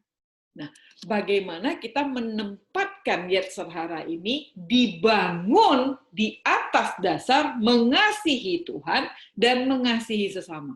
Kalau yetzer hara kita dibangun di atas dasar mengasihi Tuhan dan mengasihi sesama, jadinya apa? Menjadi 7 kebaikan atau kesalehan. Tinggi hati, buang, menjadi rendah hati. Ya, kita mendahulukan Tuhan, kita mendahulukan sesama kita. Kita mau menjadi umat Tuhan, Tuhan yang jadi Allah kita, bukan kita yang jadi Allah. Allah jadi bodyguard kita. Ya, kita jadi umat, Tuhan jadi Tuhan. Tahu diri gitu loh. Jadi jangan perintah-perintah Tuhan, jangan minta-minta melulu sama Tuhan. Emangnya Tuhan satpam? Emangnya Tuhan tukang masak? Tuhan itu adalah Tuhan. Kita adalah umat. Jadilah rendah hati. Layanilah sesama. Ya, iri hati menjadi kebaikan. Kita nggak perlu iri. Kita justru berbuat baik kepada dia. Ya, murka jadi sabar. Jadilah kesabaran. Malas jadi rajin. Kemalasan itu membuat kita mempekerjakan orang lain. Tapi kita jadi rajin supaya dia bisa sedikit beristirahat, gitu kan? Menggantikan dia, bertolong-tolongan. Serakah. Kenapa kita serakah? Karena kita mau lebih, kita mau gaya. Jadilah sederhana. Kesederhanaan. Rakus, pantanglah, berpuasalah, kendalikan dirimu. Saya mengenal beberapa orang yang betul-betul menjadi vegan sekarang, menjadi vegetarian, memantangkan dirinya karena berpikir tentang dunia ini, berpikir untuk kelompok yang lebih besar. Nggak rakus gitu loh untuk diri sendiri, ya. Dan hawa nafsu, sucilah. Engkau boleh nggak melakukan hubungan seksual? Boleh, tapi dengan pasanganmu yang halal yang di dalam pernikahan. Nggak boleh yang lain. Ya. Jadi kalau engkau mau hidup selibat, lebih baik lagi. Ya, nah, jadi yetzer hara itu harus dibangun di atas dasar mengasihi Tuhan dan mengasihi sesama. Dan kemudian itu menjadi 7 kebaikan atau kesalehan. Ya, jadi itu tandanya sunat itu tadi. Nah, saya mau tutup dengan ini. Tahu nggak ini gambar apa?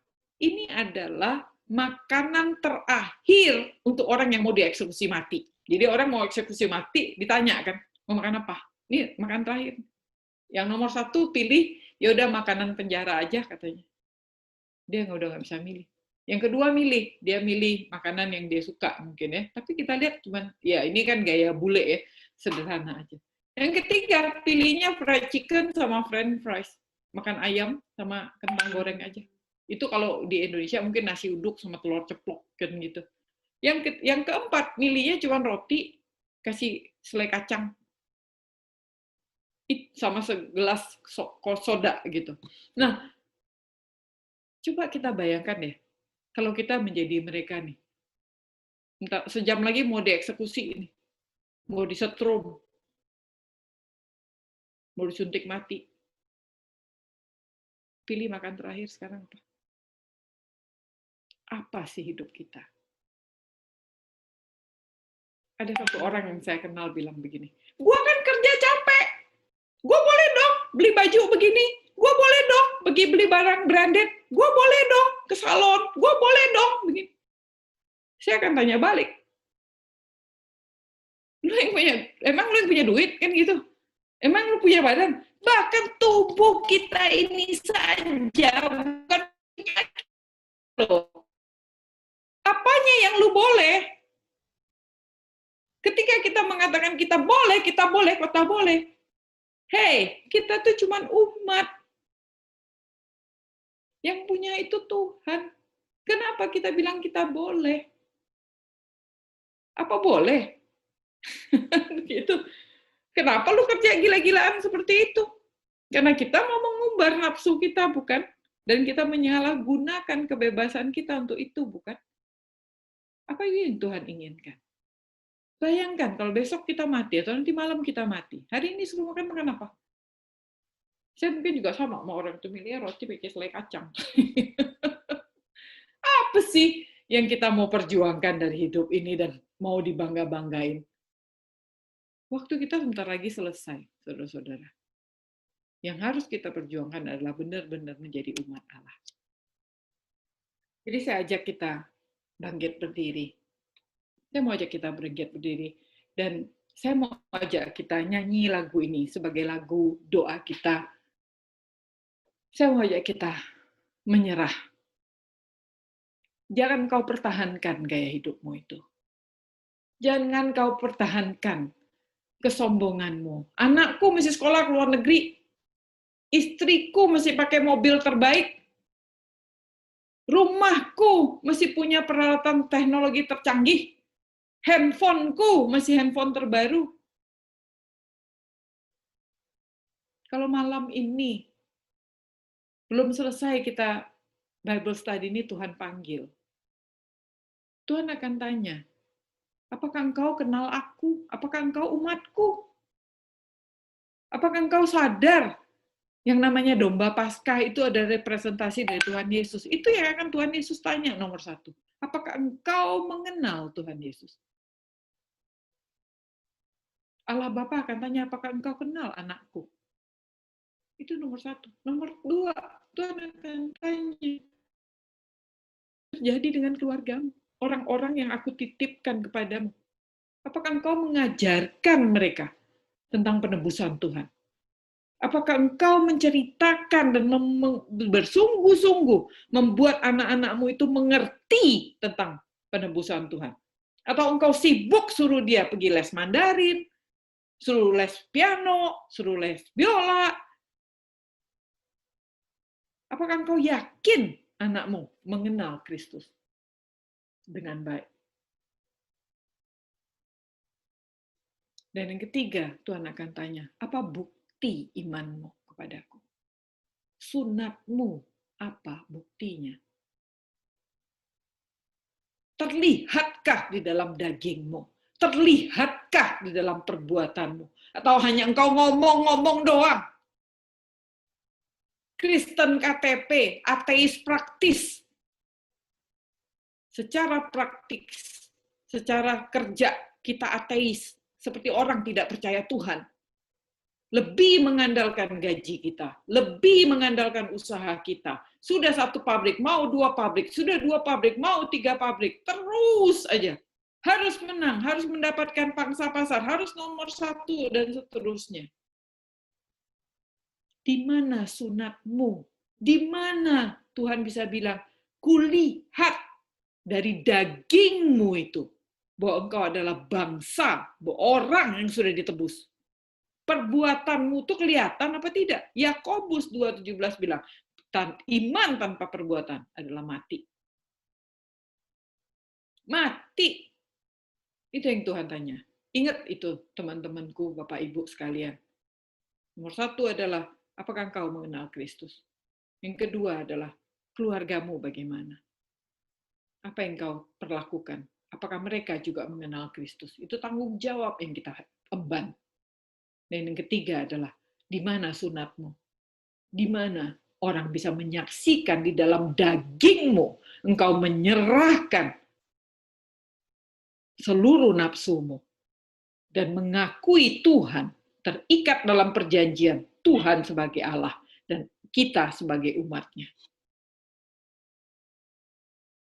Mari kita berdiam diri sejenak. Kita tundukkan kepala kita. Saya mau ajak kita nyanyi lagu ini. Untuk surrender all. Untuk menyerahkan semua kepada Tuhan.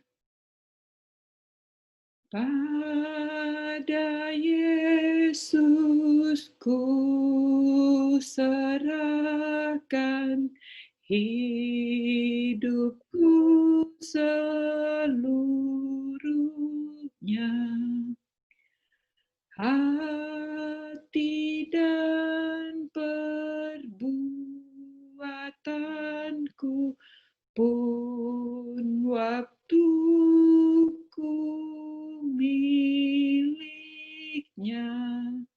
ku serahkan semua, ku serahkan semua pada Yesus Juru Selamat. Ku serahkan semua. Sekali lagi kita nyanyikan dengan setengah suara. Pada Yesus ku serahkan hidupku seluruhnya. Hati dan perbuatanku pun waktuku miliknya. Ku serahkan semua, ku serahkan semua pada Yesus Juru Selamat. Ku serahkan semua pada Yesus Juru Selamat. Ku serahkan semua. Mari kita buka tangan kita dan tundukkan kepala kita. Kita berdoa. Kami membuka tangan kami, Tuhan. Kali ini sebagai simbol kami menyerah. Kami mau menyerahkan semuanya, Tuhan. Tangan yang terbuka ini betul-betul sebagai lambang hati kami yang terbuka. Tuhan selidiki. Tuhan tiliklah. Kami serahkan, Tuhan. Kami tahu kami banyak simpan macam-macam di dalam hati kami. Tapi sekarang kami buka, Tuhan. Kami serahkan. Kami serahkan. Kami hantarkan di kaki salib Tuhan. Kami tuang semuanya. Kami serahkan. Kami tidak mau lagi menyimpan keserakahan Tuhan. Ketamakan, kerakusan, kemalasan, kesombongan, iri hati. Oh Tuhan, hawa nafsu kami Tuhan. Kami malu ya Tuhan. Begitu banyak dosa yang mengerikan. Yang kami mungkin sadar tidak sadar. Sudah kami warisi. Mungkin dari kami kecil. Ada banyak nilai yang salah yang ditanamkan. Yang mungkin sengaja, tidak sengaja. Di malam ini kami mau putuskan ya Tuhan. Di dalam nama Tuhan Yesus. Kami mau serahkan semua hal yang mengikat kami. Kami mau lepas dari perbudakan-perbudakan ini. Kebodohan-kebodohan kami. Pengikatan diri kami yang tidak perlu. Kami mau serahkan dalam tangan Tuhan. Kami tahu kalau kami taat, malam ini juga, pada malam itu juga Tuhan melepaskan orang Israel. Pada malam ini juga Tuhan melepaskan kami. Kami sadar ya Tuhan, Engkau menuntut ketaatan. Dan kami mau ya Tuhan, taat kepada Tuhan. Tolong kami Tuhan, kepada setiap hati yang bersungguh-sungguh di malam ini. Tuhan lawat. Tuhan berikan berkat-Mu. Damai sukacita Tuhan hadir dalam hidup kami. Sehingga tidak ada kecemasan.